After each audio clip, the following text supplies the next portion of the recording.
Hi guys, this is Tanmay and this is the fourth and final video of our Making an Interpreter series. This time we'll make a parser and see how our interpreter works out in handling mathematical equations and variable assignments.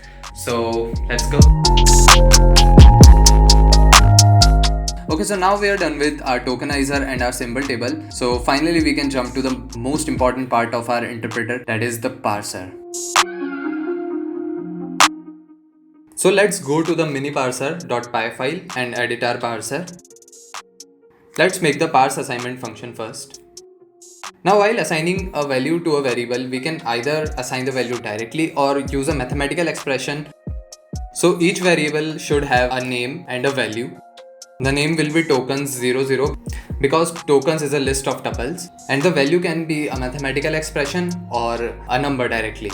Anything after the equal sign is an expression. So for parsing the mathematical expression, we can use the parse expression function here too. We'll have to move this function above the parse assignment function because we are calling it there.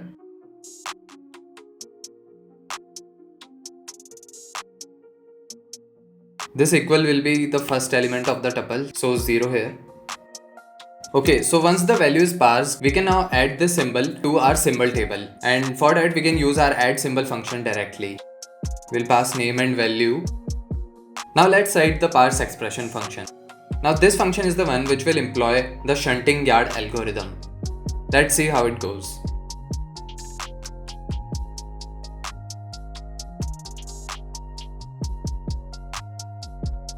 Now we'll need two stacks. One is the operator stack and another one is the expression stack.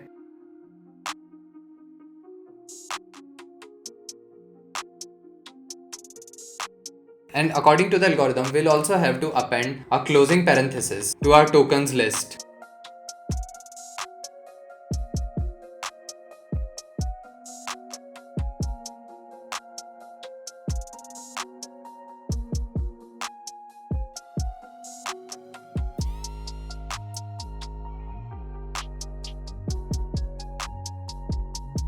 Now we'll loop over all our tokens one by one.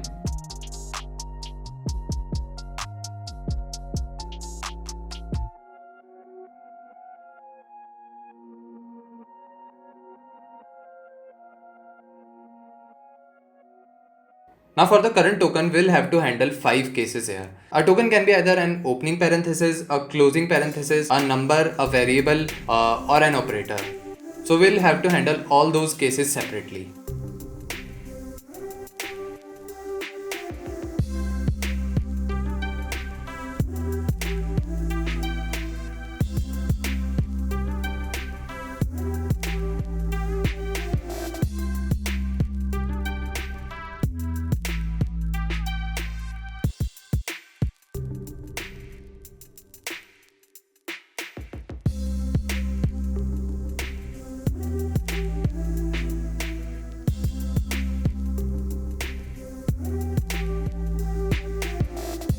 These are all the cases.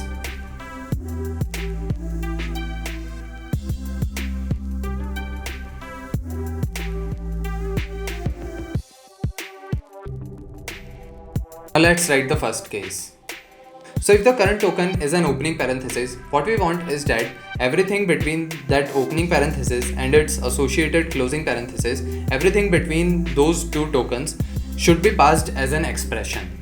So that's what we are going to do here. We'll use the parse expression function recursively for doing that. Let's make the parse expression function return not only the value for the expression but also the updated tokens list. This updated token list will contain the remaining tokens. Now since the tokens list is updated, we also have to reset the value of our counter variable I is equals to -1. Once we have the value, we have to append it to the expression stack. Now let's jump to number case. In case a number is received, all we have to do is just append that number to the expression stack.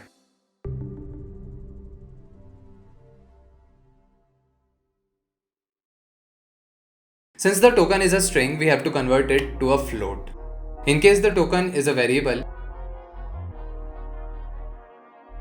we'll have to find the value for that variable. That is the value stored in our symbol table.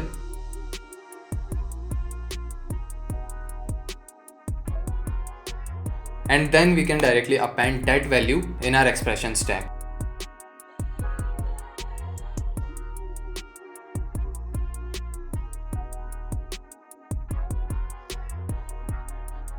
Next up is our case for operator.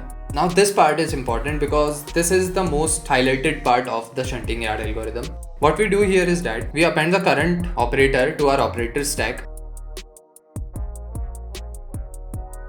But before doing that, we have to make certain changes to our expression stack and our operator stack. Let's first create a precedence mapping for all our operators, that is, which operator has a higher precedence.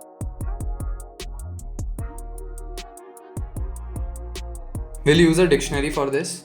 The lower the value, the lower the precedence.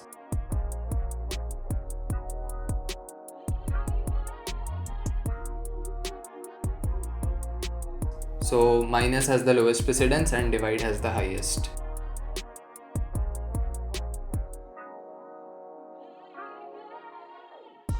Okay. So now we check if there is already an operator in the operator stack, and if there is, then we again check whether the operator on the top of operator stack has a higher precedence than the current token operator.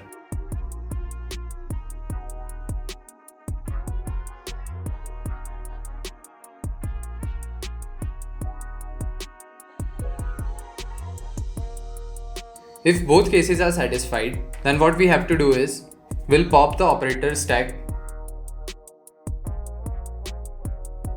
and we'll pop the expression stack 2 times.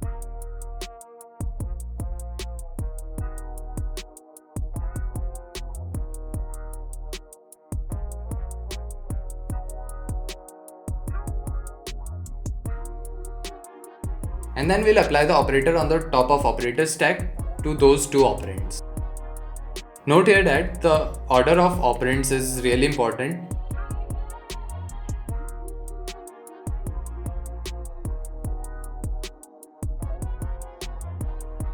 Now for finding the value, we need to actually calculate the value of that expression. So for that, we are going to need to map our string tokens, that is minus, plus, divide, multiply, as a string to the actual functions which perform such operations. So let's do that.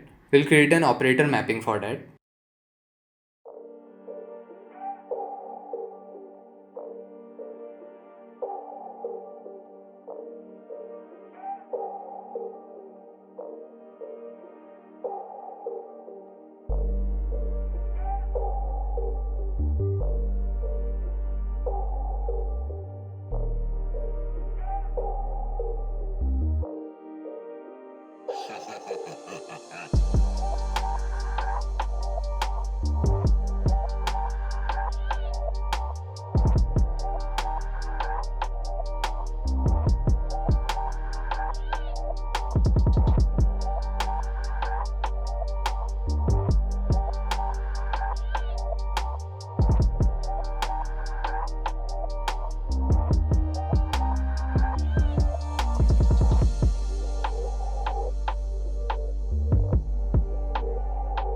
Okay, now our operator mapping is completed.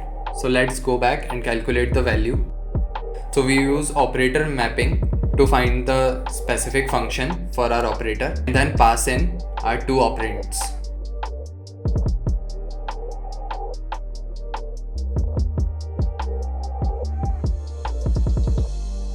And after that, we push that value to our expression stack. Once this is done for all the operators that have higher precedence than our current operator, we then push our current operator on the top of operator stack. Let's move to the last case, which is a closing parenthesis. In this case, we return the actual value of the expression. This is quite similar to the previous case, but here we don't care about the precedence. We just pop all the operators from the operator stack and apply them to the expressions present on the expression stack.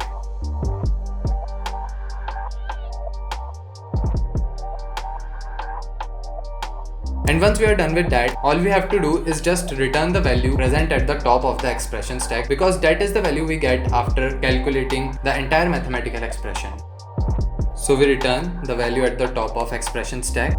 And since this is the parse expression function, we should also update the list of tokens to remaining tokens for the calling function. Now in each function call, since we are appending a closing parenthesis at the end of our tokens list, so we have to remove this before returning.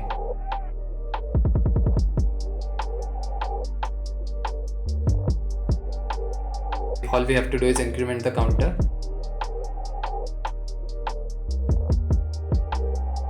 Let's go ahead and test our parser.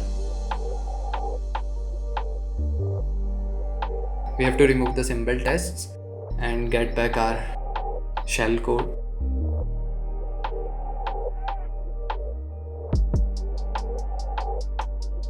Also, we have to correctly import our parser.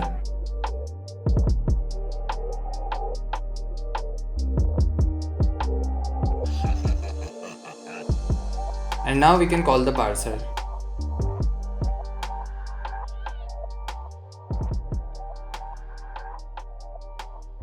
Let's print the output.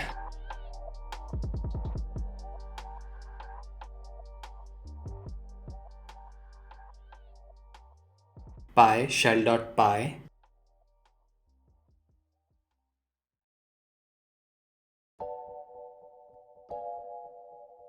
Okay, there must have been some error.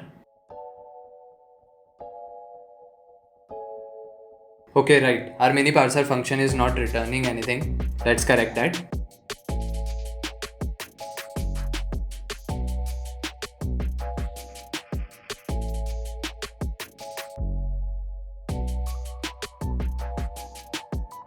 Variable assignment statements don't return anything.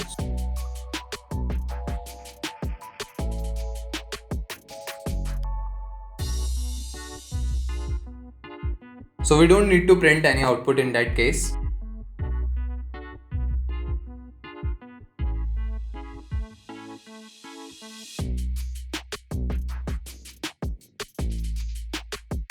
Okay, so it has printed the correct value, but we only need to print the value, not the list of tokens remaining. Perfect.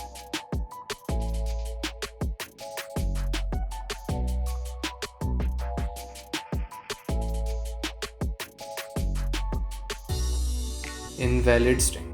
Okay, there must have been some error in this one. Okay, I found the error. So the loop in our tokenizer function works until the string is finally empty. But if string has redundant spaces at the end, this will cause an invalid string error. So all we have to do is just strip the string after we have saved the token.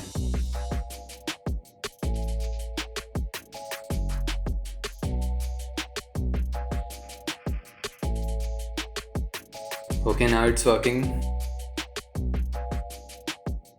Let's test the assignment statement. It's working.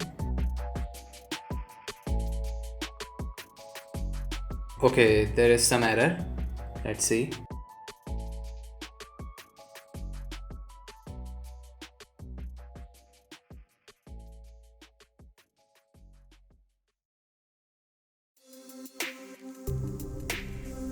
So it took me quite some time to find out the error.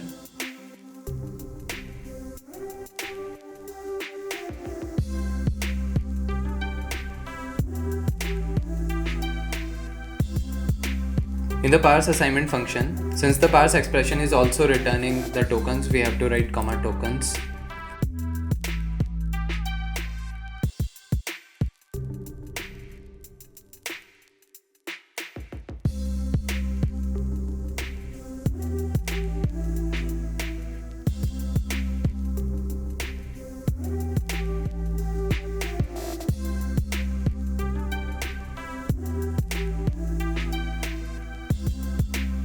But this didn't solve the error, by the way.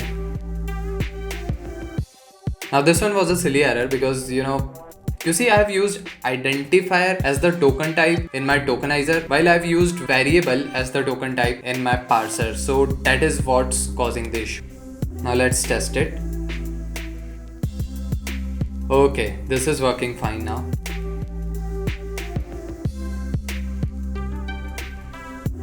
Let me remove some of the print statements I used to debug the error.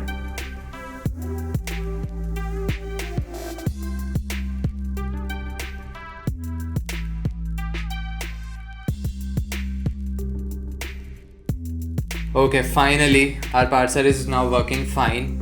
29 is the correct answer. Now let's go ahead and clean our shell.py file.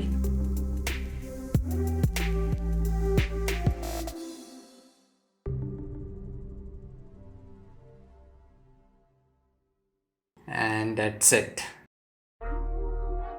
So finally guys, our project is now complete. We have tested our parser. It works perfect. Now if you like the project and you think you learned something out of it, then you can press the like button. And if you want more such videos in the future on such projects, then you can always consider subscribing. As always, thanks for watching.